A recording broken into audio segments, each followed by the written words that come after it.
So we're in the process of change, big change in the filmmaking world. We've been going through the process of change in the music world. I mean, would you say that, from your perspective, we've completed the major changes in music and now we're really just trying to get on firm ground, or do you feel like we're still really, the music industry is still kind of lost in how it's going to monetize work, creative work? I think the big change has already occurred. Okay. I think we're to the point where there really isn't money in the actual selling of music. You know, there's still money in publishing, there's still money in touring, there's still money in live performance and merchandise sales, but in terms of, again, some 18-year-old kid making his first CD, going to a studio paying for it, printing it up, and then selling it at local shows, I think that system's kind of gone. Now you see a kid who's starting, he writes a song, he puts it up on YouTube, people watch him play it in his bedroom. Maybe he does record it, but recording is so much cheaper, they don't have to go to a studio.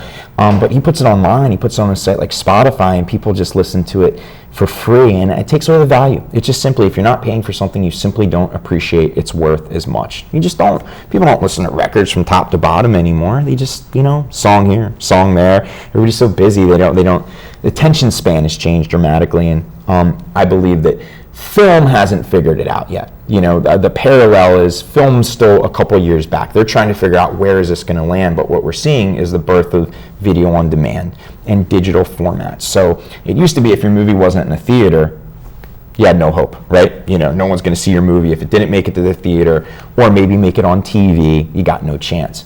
Well, now there's a world where there's cable video on demand. There's all sorts of different websites, from iTunes to where you can, there's tons of movies that you have the ability to rent or buy. So there's a lot more out there to find, but filmmakers now, they have the ability to get it out there more, as opposed to, well, George, I made a movie, but no studio wanted it, so you can't see it unless you come to my house and we put it in my, you know, DVD player. It's not the case at all. I could give you 5, 6 places where our film's going to be available.